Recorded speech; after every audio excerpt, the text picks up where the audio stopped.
Recording in progress.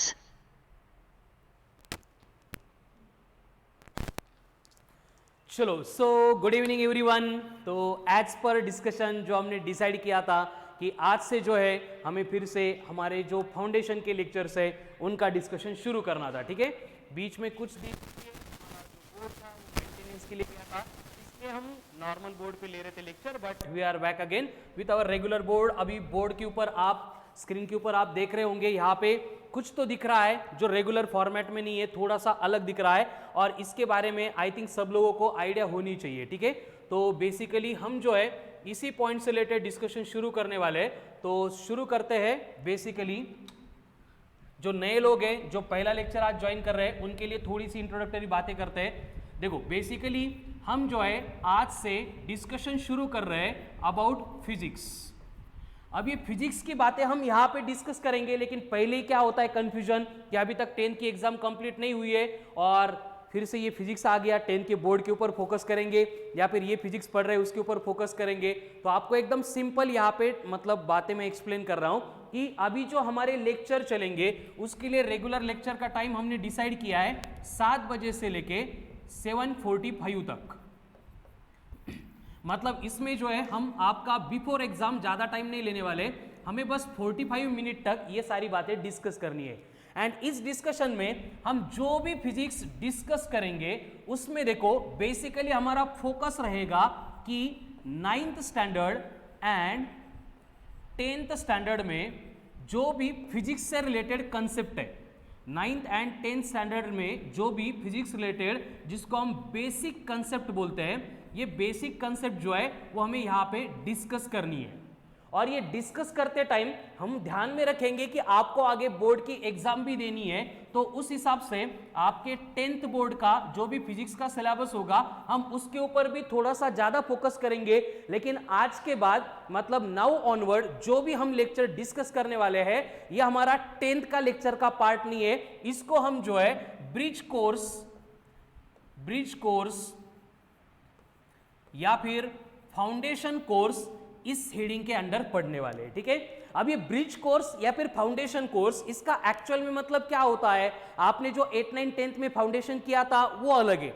यहाँ पे हम क्या कर रहे हैं फाउंडेशन पढ़ रहे हैं, लेकिन कौन सा फाउंडेशन है कि आगे जाके बेसिकली जो हमारा पर्पज है, क्या पर्पज है हमारा आपको मालूम होगा। आप यहाँ पे लेक्चर ज्वाइन किए हैं, इसका मतलब पहले ही हमारी एंड आपकी बात हो चुकी है। हमारा जो इंस्टीट्यूट है दैट इज कराड़ेज फिजिक्स, यहाँ पे हम जो है 11th एंड 12th के बाद में जो आपकी एग्जाम होती है JEE and neat and similar entrance for engineering and medical, उनके ट्रेनिंग का अपना इंस्टीट्यूट है जहां पे सिर्फ फिजिक्स रिलेटेड बातें हम डिस्कस करते हैं।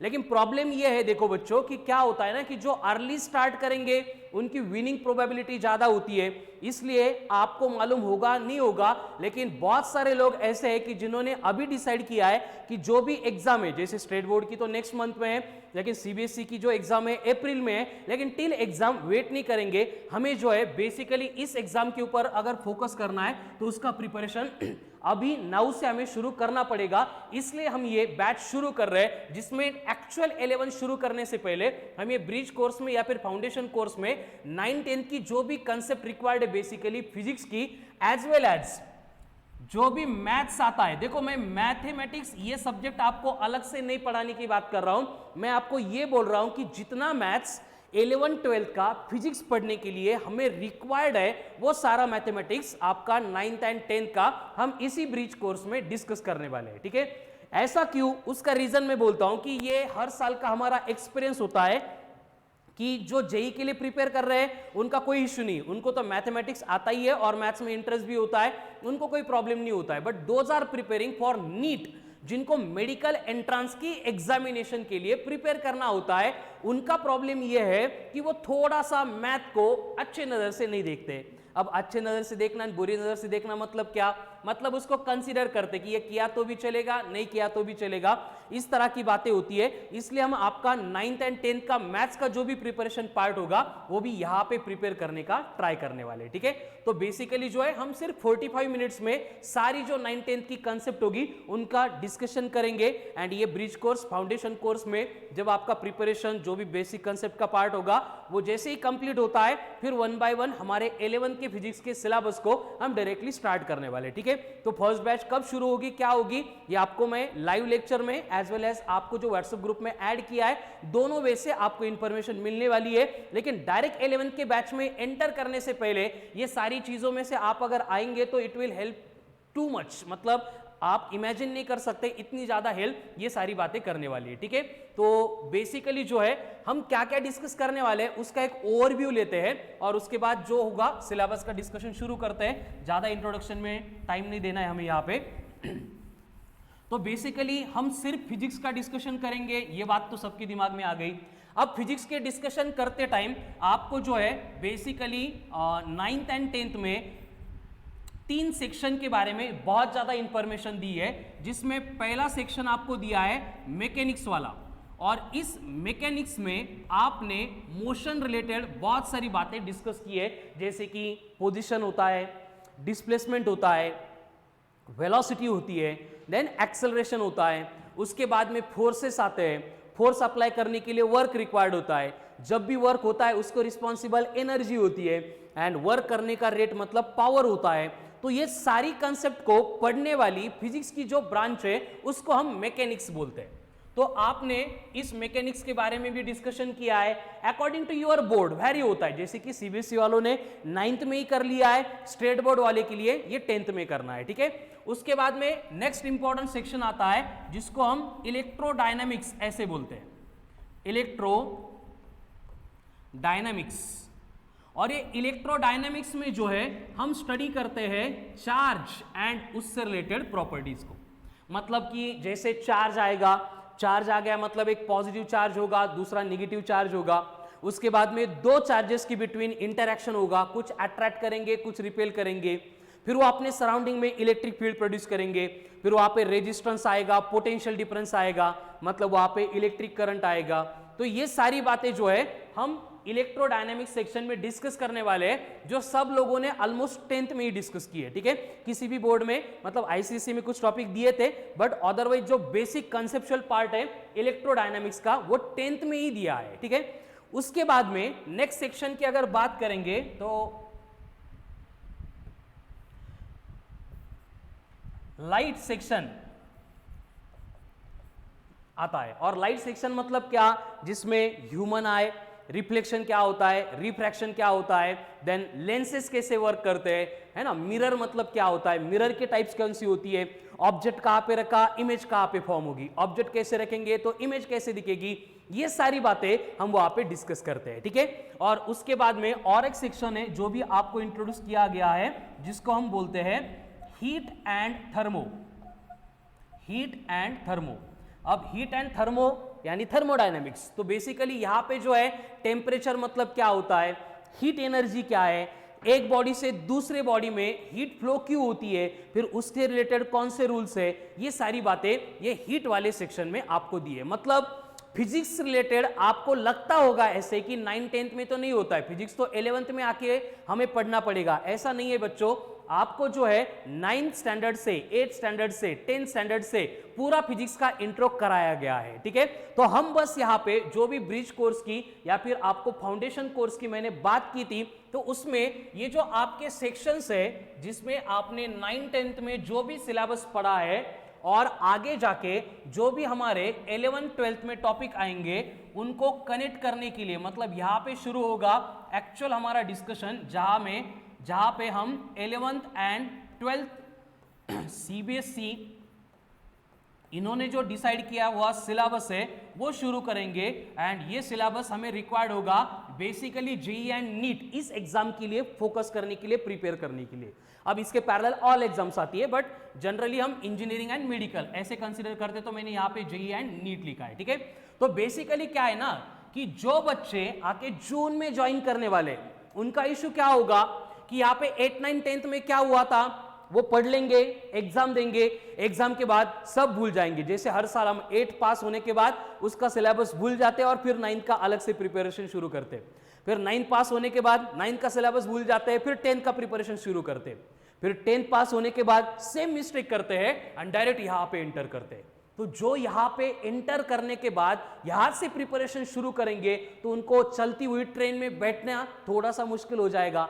लेकिन यहां पे आप अगर ब्रिज कोर्स में हमारे साथ जुड़े रहेंगे तो हम यहां पे ये जो बना रहे हैं इसी को अपन ब्रिज बोलते हैं, है ना। एंड यही ब्रिज हमारे लिए बस एक्चुअल रास्ता नहीं है, कोर्स के फॉर्म में, तो यही बन जाएगा हमारा ब्रिज कोर्स। मतलब जो बातें 9th-10th में हमने पढ़ी थी वो क्या थी और वो 11th-12th में कैसे हमें यूज करनी है, अप्लाई करनी है, ये थोड़ी सी बातें एकदम फनी वे से, इंटरैक्टिव वे से, बट इफेक्टिव आपको समझ में भी आना चाहिए और वो कंसेप्ट जो है 11th-12th में भी हमें यूज करनी है, उसके अकॉर्डिंग प्रिपेयर करने के लिए भी आप प्रिपेयर चाहिए। इस वे से हम डिस्कस करने वाले हैं, ठीक है।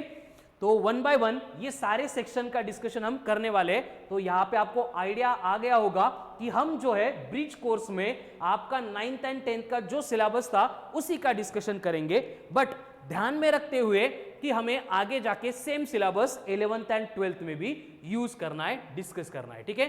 तो जो डिस्कशन हम शुरू करेंगे उसके लिए हम एक सीक्वेंस डिसाइड कर लेते हैं कि सबसे पहले हम जो है इलेक्ट्रोडायनामिक्स या फिर इलेक्ट्रिसिटी इस सेक्शन से शुरू करने वाले हैं, ठीक है, क्योंकि ये लेटेस्ट है।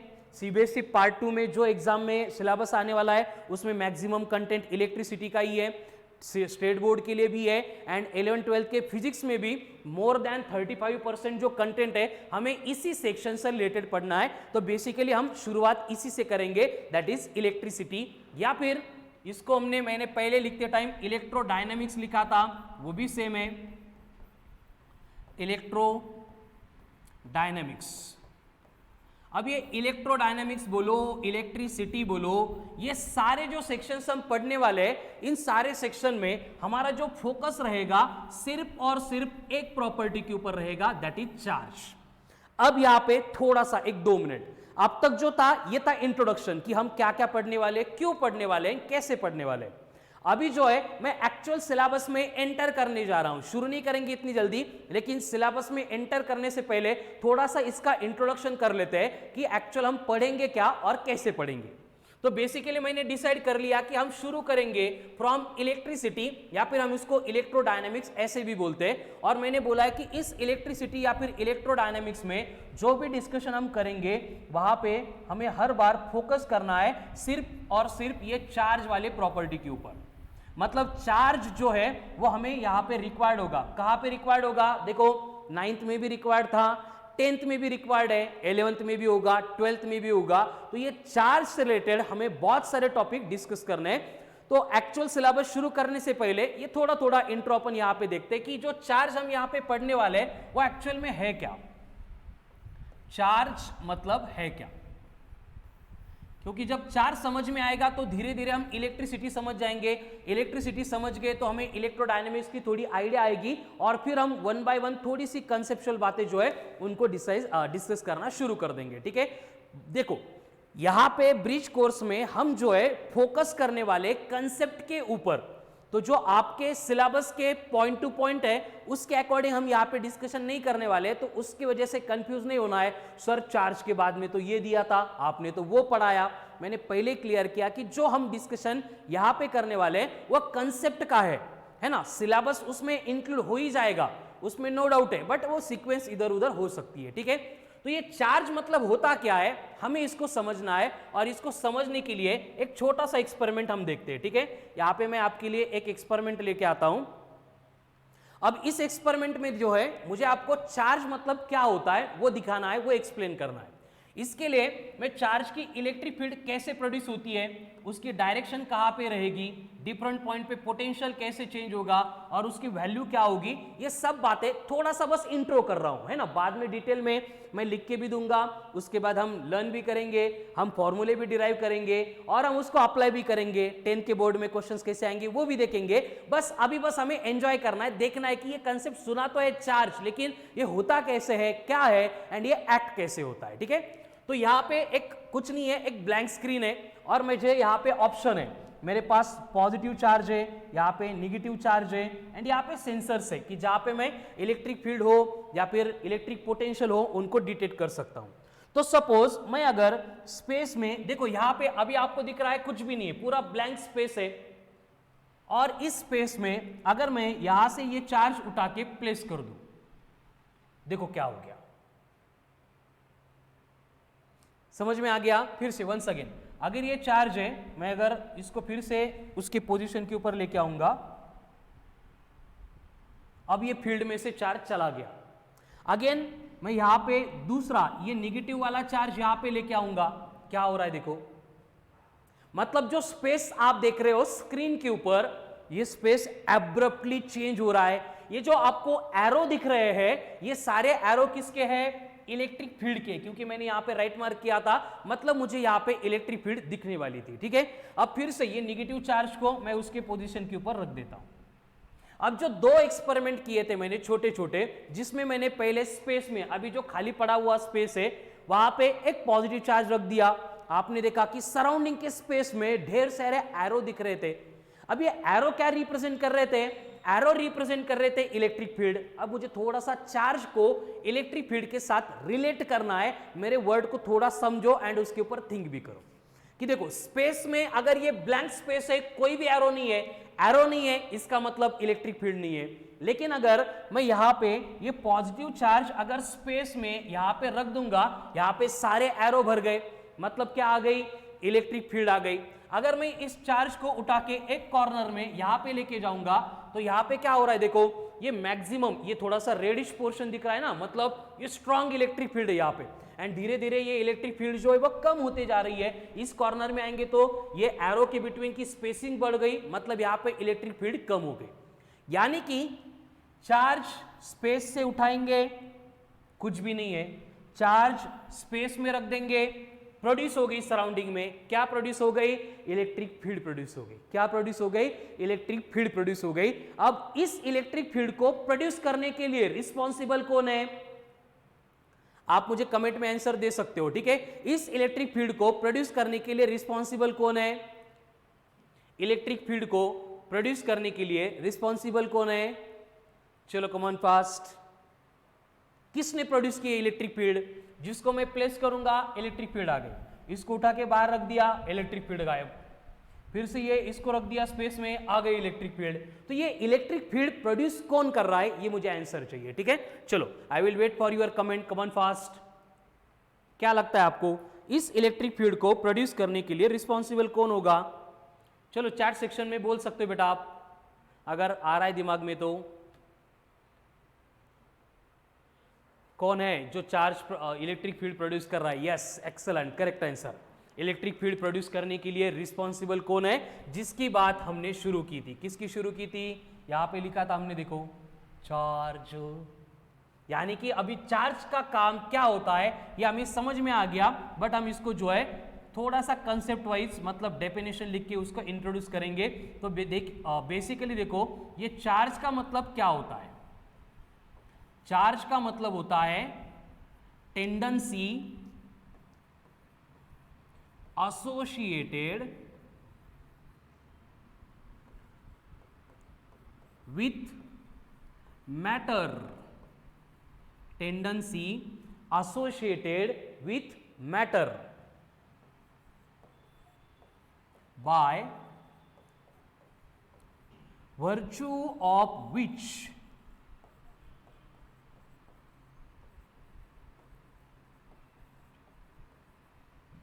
charged body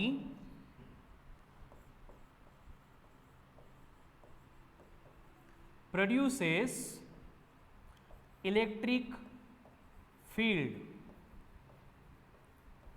around it। देखो यहां पे क्या लिखा है मैंने, मतलब वही लिखा है जो अभी आपको मैंने शो किया था। ठीक है, चार्ज मतलब क्या है? एक टेंडेंसी है। चार्ज मतलब क्या है? टेंडेंसी है जो मैटर के साथ एसोसिएटेड है, और जिस मैटर के पास ये टेंडेंसी रहेगी वो क्या करेगा? खुद के सराउंडिंग में इलेक्ट्रिक फील्ड प्रोड्यूस करेगा। ठीक है, देखो चार्ज मतलब कौन है, एक टेंडेंसी। अब ये टेंडेंसी मतलब क्या होती है, इसको हम फिर से इंट्रोड्यूस करेंगे। और ये एसोसिएटेड विथ मैटर है, मतलब हर बार मैटर के साथ रहेगी, जिसकी वजह से जो चार्ज बॉडी है वो इलेक्ट्रिक फील्ड प्रोड्यूस करती है। कैसे इलेक्ट्रिक फील्ड प्रोड्यूस करती है, वैसे ही जो अभी हम एक्सपेरिमेंट में देख रहे थे, क्या देख रहे थे, वंस अगेन अगर हम उसको यहाँ पे ऑब्जर्व करेंगे तो देखो क्या है कि ये मतलब कौन है, ये चार्ज है। ये अगर नहीं रहेगा कुछ भी नहीं है। अगर ये चार्ज को हम स्पेस में प्लेस कर देंगे, इलेक्ट्रिक फील्ड आ गई। यहाँ पे मैं अगर और एक दूसरा चार्ज लेके आऊंगा, इसको प्लेस कर दूंगा, और बड़ी इलेक्ट्रिक फील्ड आ गई। इसके बाजू में और एक चार्ज रख दूंगा, और स्ट्रांग इलेक्ट्रिक फील्ड। यहाँ पे और एक चार्ज रख दूंगा, और इलेक्ट्रिक फील्ड आ गई। मतलब इस तरह से जितने चार्जेस मैं यहाँ पे प्लेस करता जाऊंगा, उतनी स्ट्रांग इलेक्ट्रिक फील्ड मुझे मिलती जाएगी। मतलब यहाँ पे ये सारे चार्जेस मिला के क्या कर रहे हैं, सराउंडिंग के स्पेस में इलेक्ट्रिक फील्ड प्रोड्यूस कर रहे हैं। यही तो हमने अभी अभी डिफाइन किया था कि ये टेंडेंसी है। अब ये टेंडेंसी का मतलब होता है कि कौन बिहेव कैसे करेगा, उसका कैरेक्टरिस्टिक्स। टेंडेंसी मतलब कैरेक्टरिस्टिक्स। जैसे पानी ग्लास में डाल दिया, ग्लास की शेप एक्वायर करेगा, वो उसका कैरेक्टरिस्टिक है लिक्विड का, कि वो कंटेनर की शेप एक्वायर करता है। उसी तरह से यहाँ पे जो चार्जेस मैंने स्पेस में प्लेस कर दिए हैं, ये सारे सराउंडिंग के स्पेस में इलेक्ट्रिक फील्ड प्रोड्यूस करेंगे।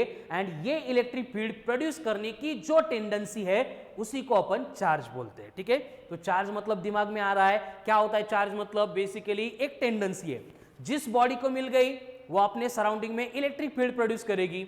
अब यहाँ पे जो एक्स्ट्रा के चार्जेस थे, मैं उनको वापस लेके आता हूं। एक ही चार्ज रखेंगे तो थोड़ी सी इलेक्ट्रिक फील्ड अच्छी दिखेगी, है ना।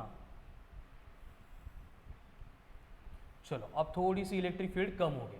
अब यहाँ पे इलेक्ट्रिक फील्ड को आप अगर देखेंगे तो ये इलेक्ट्रिक फील्ड प्रोड्यूस करने के लिए रिस्पॉन्सिबल कौन है, ये पॉजिटिव चार्ज है। अगर मैंने यहाँ पे देखा तो मेरे पास दो ऑप्शन है, मैं प्लस चार्ज भी ले सकता हूं, माइनस चार्ज भी ले सकता हूं। इसका मतलब ये हो गया, क्या हो गया इसका मतलब, पहले लिख लेते हैं फिर यहाँ पे आएंगे। इसका मतलब ये हो गया कि ये जो चार्जेस के बारे में हम डिस्कस कर रहे थे, ये चार्जेस बेसिकली दो टाइप के होते हैं। ठीक है,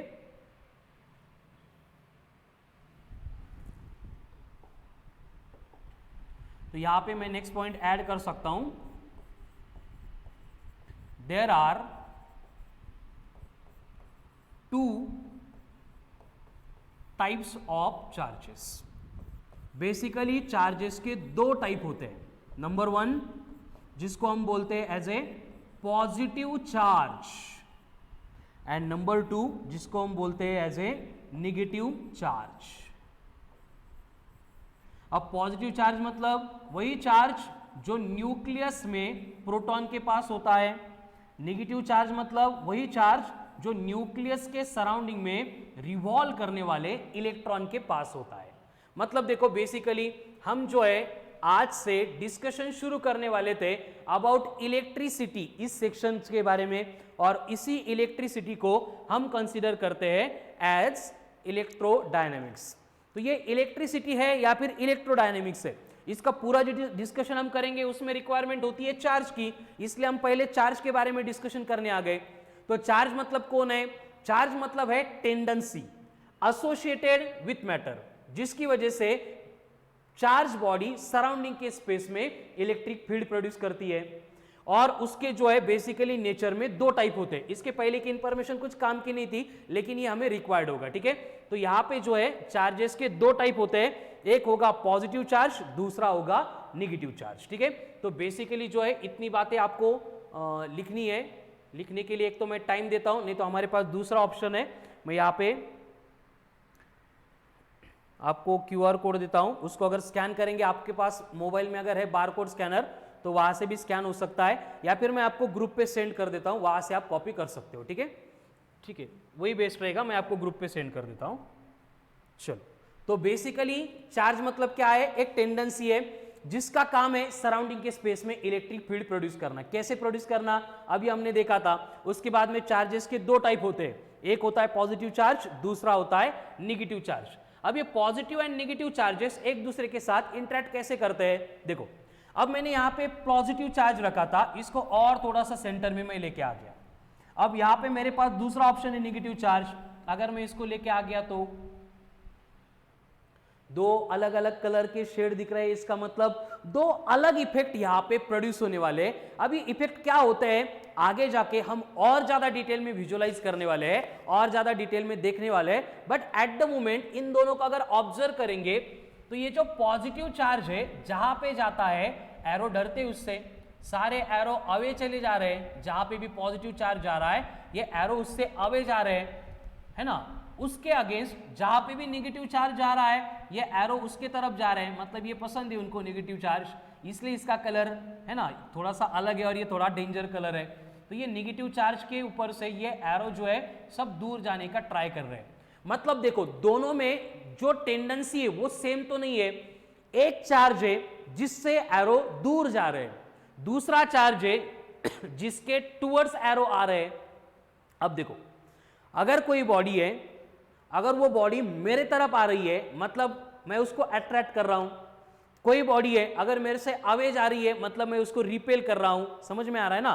तो इसका मतलब ये दोनों जो है नेचर में जब भी बिहेव करेंगे इनका बिहेवियर समव्हाट डिफरेंट रहेगा, इनका बिहेवियर सिमिलर नहीं रहेगा, इसलिए हमने लिखा था कि there are two types of charges. ठीक है, अब थोड़ा सा और आगे बढ़ते हैं चार्ज के बारे में। हमने देखा कि चार्ज मतलब एक टेंडेंसी है, जिस बॉडी के पास होगी वो बॉडी सराउंडिंग के स्पेस में इलेक्ट्रिक फील्ड प्रोड्यूस करेगी। इस चार्ज के दो टाइप होते हैं, एक पॉजिटिव दूसरा नेगेटिव। ठीक है, अब आगे जो भी चार्ज हम सिलेबस में डिस्कस करेंगे उसके लिए हम नोटेशन यूज करेंगे, एक तो कैपिटल क्यू होगा नहीं तो स्मॉल क्यू होगा, यानी कि charge is denoted by Q, capital Q है या फिर स्मॉल क्यू है। ठीक है, दोनों की मीनिंग सेम ही होगी कि वो चार्ज होगा। ठीक है, और इसको कैलकुलेट करने का फॉर्मूला होता है Q equals to N into E. ये सबसे इंपॉर्टेंट फॉर्मूला है जहां से हमारा इलेक्ट्रिसिटी का डिस्कशन शुरू होता है, Q equals to N into E. इस फॉर्मूले का यूज करके हम जो है चार्ज को कैलकुलेट कर सकते हैं। ठीक है, Q equals to N into E, ध्यान से देखो Q equals to N into E, ये बना चार्ज। अब यहां पे देखो जो मैंने अल्फाबेट्स यूज किए, Q की मीनिंग तो आपको मालूम है कि Q मतलब चार्ज होता है। अब यहां पे हमने N लिखा है तो N का मतलब होता है नंबर ऑफ इलेक्ट्रॉन्स, N का मतलब होता है number of electrons and E का मतलब होता है चार्ज ऑन इलेक्ट्रॉन।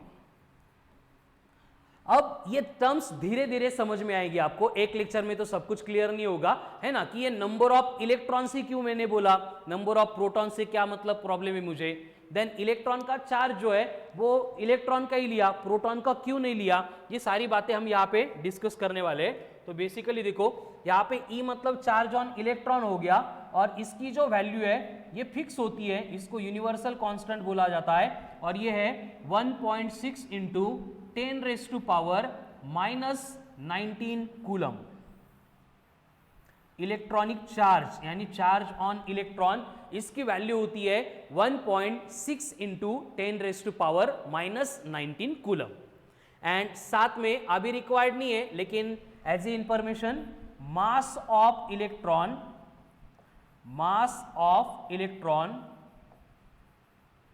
जिसको हम m सफिक्स e से डिनोट करेंगे, ये रहेगा 9.1 इंटू 10 रेज़ टू पावर -31 kg। ये बन गया आपका मास ऑफ इलेक्ट्रॉन। ठीक है, तो ये नंबर्स आपको लर्न करने, रिमेंबर करने, ये मालूम ही होनी चाहिए। इसके लिए कोई टाइम नहीं कि अगले साल लर्न करेंगे, पिछले साल करेंगे, ऐसे नहीं है। ठीक है, तो जो बोर्ड पे डेटा है वो आपको लर्न करना है। सो पहले लिख लो, इसको कॉपी कर लो, कमॉन फास्ट।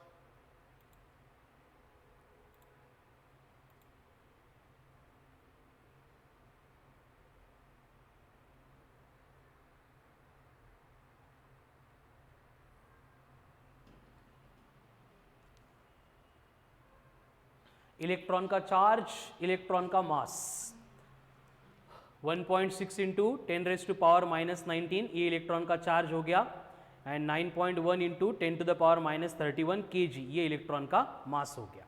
ठीक है, मतलब चार्ज कैलकुलेट करना है तो हमारे पास उसका एक ही फॉर्मूला है अब तक, N इंटू ई। कैलकुलेट करने के लिए n की वैल्यू मतलब नंबर ऑफ इलेक्ट्रॉन्स जो हमें क्वेश्चन में दिया जाएगा, उसके बाद में इलेक्ट्रॉन का चार्ज ये हमें लर्न करना पड़ेगा 1.6 इंटू 10⁻⁻19 है। मास की जब रिक्वायरमेंट होगी तब उसको यूज करेंगे, बट फिलहाल अभी ध्यान में रखो मास ऑफ इलेक्ट्रॉन होता है 9.1 इंटू 10⁻⁻31 kg। ठीक है, अब ये हो गया चार्ज। अब इसके ऊपर कुछ न्यूमेरिकल्स करते हैं, मतलब फिजिक्स पढ़ने का हमारा फॉर्मेट सेम रहेगा। जैसे कि मैं आज आपको इंट्रोड्यूस करने के लिए चार्ज इस कंसेप्ट को लेके आ गया। अब चार्ज को लेके आने के बाद यहां पे हमने उसको पहले डिफाइन किया, डिफाइन करने के बाद उसके कितने टाइप से वो देखा, वो देखने के बाद यहाँ पे हमें फॉर्मूला मिला। फॉर्मूले के बाद में और एक पॉइंट यहाँ पे रिक्वायर्ड होता है SI यूनिट, इसका यूनिट, और जो चार्ज हम यूज करते हैं उसके लिए SI यूनिट होता है दैट इज कूलम, जिसको हम हमेशा से C से डिनोट करेंगे। SI यूनिट होगा कूलम, जिसको हम C से डिनोट करने वाले हैं। ठीक है, तो ये सारी बातें हो गई, हमें फॉर्मूला मिल गया। तो फिजिक्स में फॉर्मूले मिलने के बाद हमें क्या करना पड़ता है, डायरेक्ट न्यूमेरिकल सॉल्व करने पड़ते हैं। तो आते हैं न्यूमेरिकल्स के ऊपर। चलो देखते हैं कितने लोग कर पाते हैं। आपको क्वेश्चन दिया है कि अगर कोई भी बॉडी है जिसके ऊपर इलेक्ट्रॉन के नंबर है 4 इंटू 10⁻12, इलेक्ट्रॉन के नंबर दिए आपको 4 इंटू 10⁻12, और इलेक्ट्रॉन का चार्ज आपको बोला है कितना है 1.6, इलेक्ट्रॉन का चार्ज आपको बोला है 1.6 इंटू 10⁻⁻19 कूलम। मतलब इलेक्ट्रॉन के नंबर दिए हैं, इलेक्ट्रॉन का चार्ज दिया है, और आपको कैलकुलेट करना है कि चार्ज ऑन द बॉडी, तो बॉडी के ऊपर चार्ज कितना होगा ये कैलकुलेट करना है। देखो अब तक हमने जो डिस्कशन किया है उसमें हमारे पास एक ही फॉर्मूला है, तो हम यहाँ पे फर्स्ट स्टेप में लिखेंगे कि चार्ज जो है उसको कैलकुलेट करने के लिए फॉर्मूला होता है Q equals to N into E। तो ये हो गया चार्ज का फॉर्मूला पहली स्टेप में। दूसरी स्टेप में जो वैल्यूज गिवन है उसको हमें पुट करना पड़ेगा। अगर इसको हम पुट करेंगे तो क्या बनेगा, देखो ये Q इक्वल्स टू बनेगा N, कितना था N 4 इंटू 10⁻12 इंटू E कितना है 1.6 इंटू 10⁻⁻19। अब मुझे अगर चार्ज कैलकुलेट करना है तो मैं क्या करूंगा, ये 4 एंड 1.6 इन दोनों को एक ब्रैकेट में लूंगा। अब क्या बचा 10⁻12 इंटू 10⁻⁻19।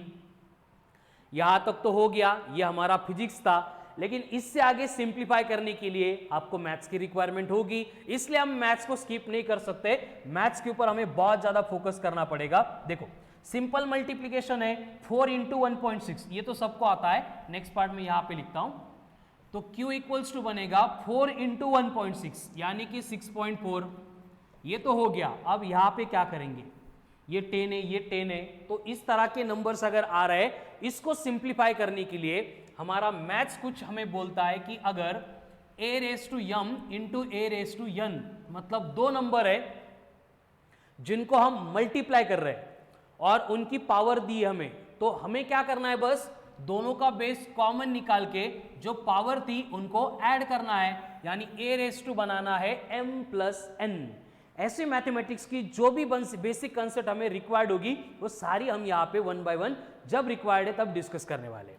तो अब यहाँ पे देखो 10 है, यहाँ पे भी 10 है, तो मुझे यहाँ पे 10 कॉमन मिल गया। अब इनके पावर की एडिशन करनी है 12 माइनस 19, तो ये तो मालूम होगा सबको 12 में से 19 जाते नहीं, तो यहाँ पे हमें क्या करना पड़ेगा, एक्चुअल में सब्सट्रैक्शन करते टाइम 19 माइनस 12 करना पड़ेगा, जो आता है 7। बस जो लार्ज नंबर था उसका साइन देना पड़ता है, इसलिए ये -7 बनेगा और इसका यूनिट आ गया कूलम। तो ये बन गया हमारा चार्ज। ठीक है, तो Q इक्वल्स टू आ गया 6.4 इंटू 10⁻⁻7 कूलम। तो इस तरह से हमने ये चार्ज कैलकुलेट किया। अब ये चार्ज की वैल्यू बढ़ने से क्या क्या चेंजेस होते हैं वो अगर हमें यहाँ पे देखने हैं तो पहले भी हम देख चुके हैं कि जैसे अभी मैंने यहाँ पे एक ही चार्ज प्लेस किया है, इसके बाजू में ये नेगेटिव चार्ज है। अब हमने कुछ कंसेप्ट पढ़ी नहीं है, कल के लेक्चर में, आगे के लेक्चर में हम उनको डिस्कस करेंगे, लेकिन वेरिएशंस कैसे आता है मैं बस आपको एक्सप्लेन करता हूं। यहाँ पे मैंने एक सेंसर लिया और वो इस पॉइंट पे रख दिया, और ये मुझे एक्सप्लेन कर रहा है कि इस पॉइंट पे इलेक्ट्रिक फील्ड की इंटेंसिटी कितनी है, मतलब ये जो एरो दिख रहा है, जो इलेक्ट्रिक फील्ड है वो कितनी स्ट्रांग है। मैं थोड़ा नेगेटिव चार्ज को हटा देता हूं, समझने के लिए इजी हो जाएगा। तो यहाँ पे जो पॉजिटिव चार्ज है उससे जो गिवन डिस्टेंस है वहां पे इलेक्ट्रिक फील्ड दिखा रहा है, ये 17 है, आपको नहीं दिख रहा होगा, छोटा नंबर है ना, ये 17 है। उसके बाद में अगर मैं एक थोड़ा सा इसको आगे लेके जाऊंगा, अभी 3 हो गई, उसके बाद में 2 हो गई, उसके बाद में मतलब जैसे जैसे मैं 4 से आगे जा रहा हूं वैसे इलेक्ट्रिक फील्ड चेंज होती जा रही है। लेकिन अभी मैं इलेक्ट्रिक फील्ड की जो पोजीशन है उसको चेंज नहीं करूंगा, मैं बस चार्ज के नंबर बढ़ाऊंगा। देखो पहले एक ही चार्ज था, इसके बाजू में मैंने और एक चार्ज रख दिया, पहले 10 थी अब 20 हो गई, उसके बाजू में मैंने और एक चार्ज रख दिया, अब ये 33 हो गई, उसके बाजू में और एक चार्ज रख दिया, अब ये कितनी हो गई 43 हो गई, इसके बाद में और चार्ज आ गया। मतलब जैसे जैसे चार्ज बढ़ेगा वैसे वैसे इलेक्ट्रिक फील्ड बढ़ेगी, लेकिन ये चार्ज बढ़ेगा मतलब कौन बढ़ेगा, वो हमें न्यूमेरिकल में समझ में आ रहा था, चार्ज बढ़ेगा मतलब इलेक्ट्रॉन के नंबर्स बढ़ेंगे, ठीक है। तो यहाँ पे जो है बेसिकली चार्ज से रिलेटेड ये छोटी छोटी बातें अपन डिस्कस कर रहे थे कि ये चार्ज बिहेव कैसे करता है। हम सेम वैसे पोटेंशियल मतलब क्या होता है, इलेक्ट्रिक फील्ड की इंटेंसिटी मतलब क्या होती है वो भी देखने वाले हैं, लेकिन सारी बेसिक कंसेप्ट जो है वो एक लेक्चर में नहीं आएगी, 1 बाय 1 हम उनको इंट्रोड्यूस करेंगे, ठीक है। अब सेम टाइप का और एक क्वेश्चन जिसमें आपको बोला गया है कि सपोज Q दिया है 12 माइक्रो कूलम और इलेक्ट्रॉन का चार्ज है 1.6 इंटू 10⁻⁻19 कूलम। देखो ये दो बातें गिवन है। अब चार्ज दिया एंड इलेक्ट्रॉन का चार्ज दिया, मतलब पहले की क्वेश्चन से थोड़ा सा अलग है, और हमें यहाँ पे कैलकुलेट करना है कि n मतलब कितना होगा, यानी नंबर ऑफ इलेक्ट्रॉन कितने होंगे।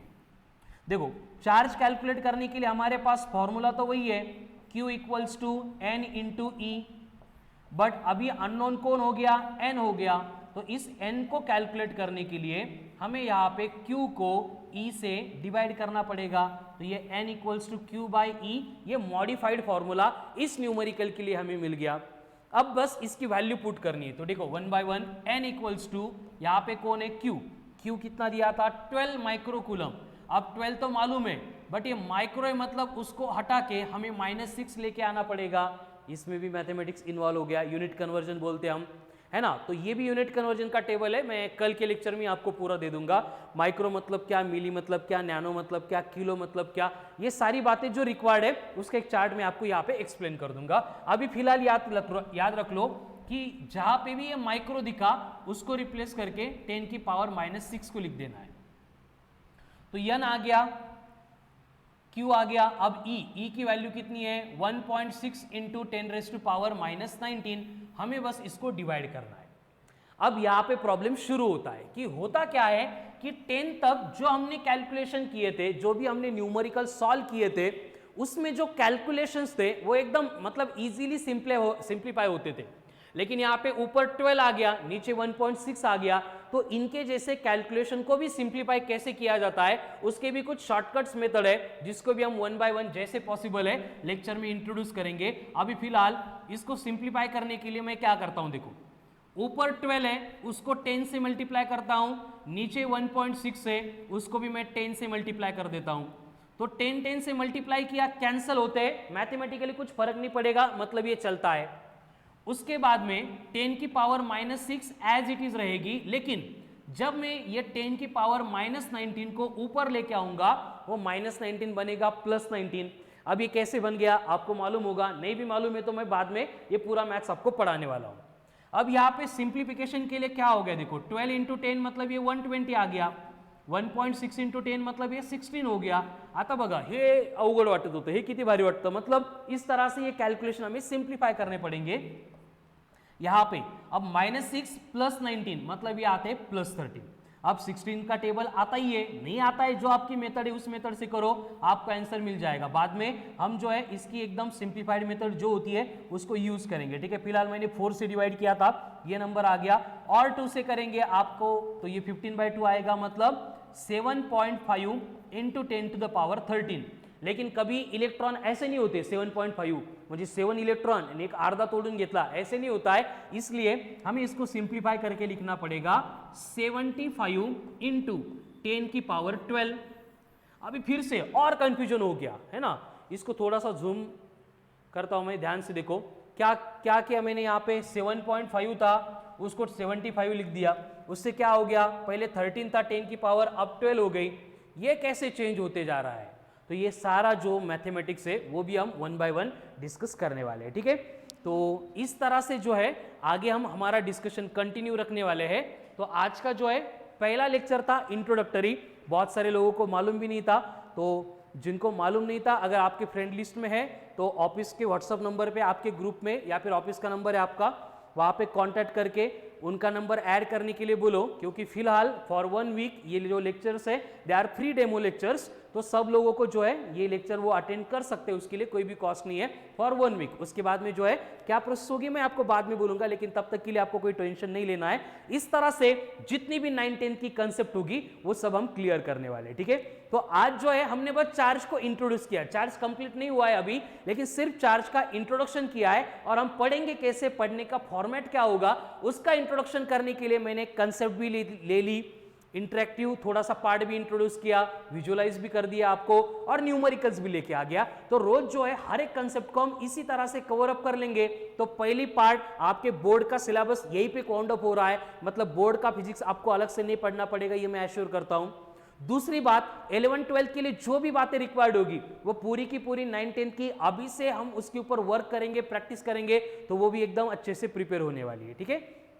तो कल से जो लेक्चर है it will be up to 7:45। आज जो है 5 मिनट जल्दी छोड़ता हूं क्योंकि आपके भी स्टडी के अदर्स प्लान होंगे, लेकिन कल से जो है 7 to 7:45 हम रेगुलर कंटिन्यू लेक्चर्स कंडक्ट करने वाले हैं। So be ready for it and enjoy it. Good night.